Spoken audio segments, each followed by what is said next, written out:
سامعین ناظرین، infection control society آپ کی صحت کے لیے، آپ کی آگاہی کے لیے، آپ کی بہتر معلومات کے لیے مضامین آپ کی سماعت کے لیے پیش کرتی ہے۔ کچھ مضامین ہم صحت کارکن اور صحت سے وابستہ لوگوں کے لیے بھی سماعت کے لیے پیش کرتے ہیں تاکہ وہ اپنی نالج کو بہتر کر کے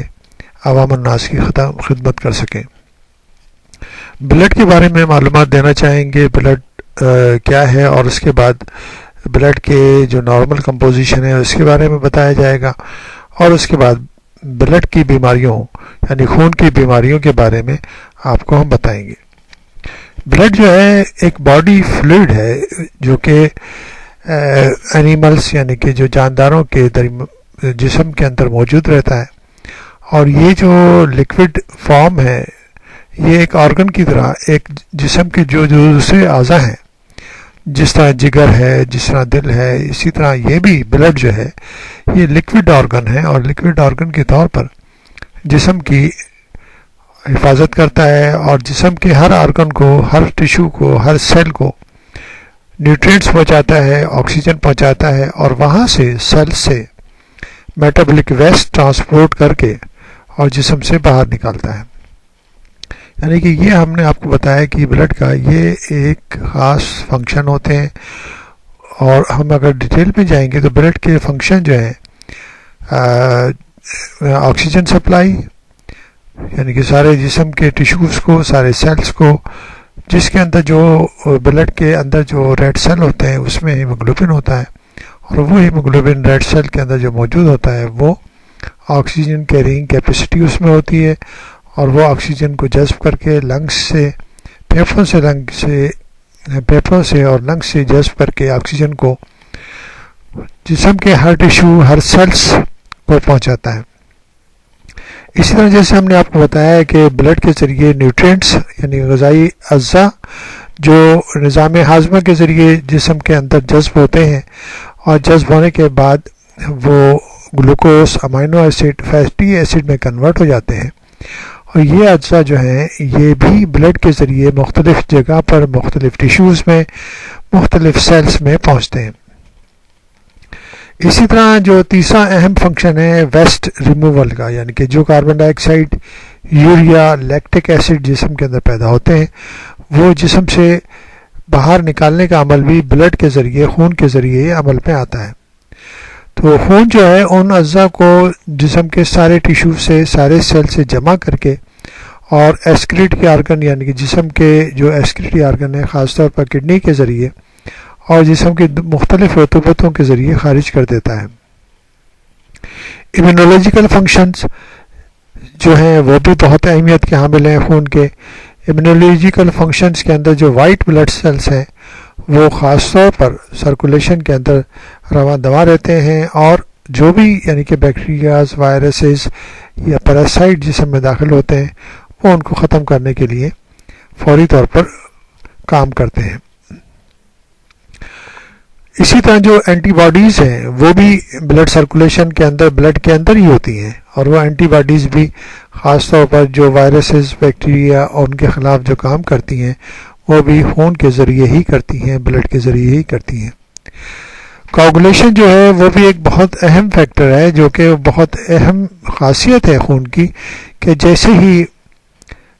جسم سے خون نکلتا ہے تو وہ جمنے کی خاصیت اس میں موجود ہوتی ہے،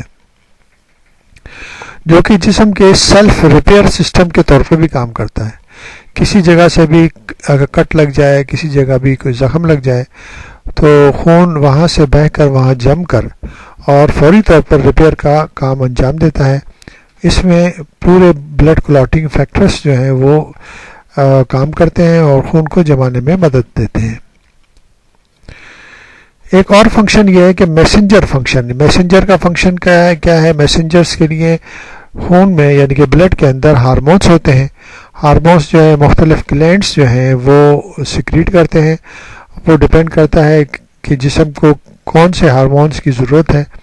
اسی طرح وہ جو گلینڈز ہیں جسم کے اندر ہارمون پیدا کرنے والے گلینڈز ہیں وہ ہارمون پیدا کرتے ہیں، اور یہ ہارمونز جو ہیں وہ سگنلنگ فنکشن کے طور پر پورے جسم کے مختلف اعضاء کے اوپر عمل درآمد کرتے ہیں جس کے ذریعے جو ہے پورے جسم کے اعضاء کام کرتے ہیں۔ اگر ہارمونس نہ ہو تو جسمانی طور پر انسان کام کرنے کے قابل نہیں رہے گا اور اس کی گروتھ بھی رکھ سکتی ہے، بڑھ بھی سکتی ہے۔ یہ ہم آپ کو انسانی جسم کے عجائبات میں بہت ڈیٹیل میں بتا چکے ہیں۔ اگر آپ جسم کے عجائبات کو دوبارہ سے دیکھیں تو آپ کے سمجھ میں آ سکے گا۔ ریگولیشن آف پی ایچ، جسم کے نظام کو چلانے کے لیے ایک خاص پی ایچ کی ضرورت ہوتی ہے، ایک خاص پی ایچ کی ضرورت ہوتی ہے کیونکہ جسم کے اندر مختلف تیزابی مادے اور اساسی مادے جو ہے نا داخل ہوتے رہتے ہیں، تو جسم کو ایک خاص پی ایچ پہ رکھنا پڑتا ہے جس کے ذریعے جو ہے سارے کیمیکل ایکشنز جو ہیں کنٹینیو رہ سکتے ہیں۔ سیل کے اندر جو کیمیکل ایکشنز ہوتے ہیں وہ بھی مسلسل چلتے رہتے ہیں، اور اس پی ایچ کو کنٹرول کرنے کے لیے خون ایک بہترین طریقے سے کام کرتا ہے اور پی ایچ کو برقرار رکھتا ہے۔ باڈی ٹیمپریچر کو ریگولیشن کے لیے بھی خون ہی کام کرتا ہے۔ خون جو ہے کسی جگہ پر بھی اگر ٹیمپریچر بڑھ جاتا ہے تو وہاں تیزی سے سرکولیشن کر کے وہاں سے جو ٹیمپریچر کی حد کو کم کرتا ہے، اور جسم کے اندر اگر کوئی اس قسم کا اور بھی ٹاکسک مٹیریل پیدا ہو جائے یا بیکٹیریل ٹاکسنز داخل ہو جائیں تو جسم سے اس فاسد مادے کو، اس تیزابی مادے کو، اس ٹاکسک مادے کو، اس زہر کو نکالنے کے لیے خون جو ہے بہت تیزی سے گردش کرنے لگتا ہے اور اس کو جسم سے نکالنے کی کوشش کرتا ہے۔ باڈی ٹیمپریچر کو کنٹرول کرتا ہے۔ باڈی ٹیمپریچر خاص ٹیمپریچر پہ رہتا ہے، چاہے سردی ہو چاہے گرمی ہو۔ وہ ٹیمپریچر جو ہے ایک آٹومیٹک سسٹم سے،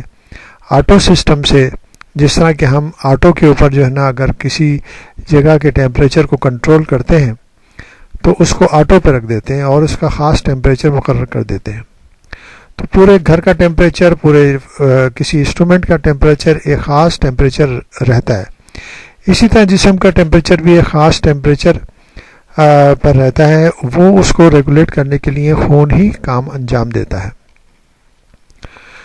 ہائیڈرولک فنکشن، جسم کے پورے نظام کو کنٹرول کرنے کے لیے پمپنگ ایکشن کے ذریعے خون دل کے پمپ کے ذریعے سارے جسم میں سرکولیٹ کرتا ہے، اور اس کا پریشر ایک جو ہے وہ جسم کے سارا اعضاء میں نیوٹرینٹس اور غذائی مادے پہنچاتا ہے، اور وہاں سے ویسٹ بھی کلیکٹ کر کے واپس ایکسکریٹری آرگن تک پہنچا کے، اور اس عمل کو بھی جو پرفارم کرنے کے لیے خون ہی اہم ذریعہ ہے جس کے ذریعے جو ہے پورے جسم کے ہائیڈرولک سسٹم جو ہے ورک کرتا ہے۔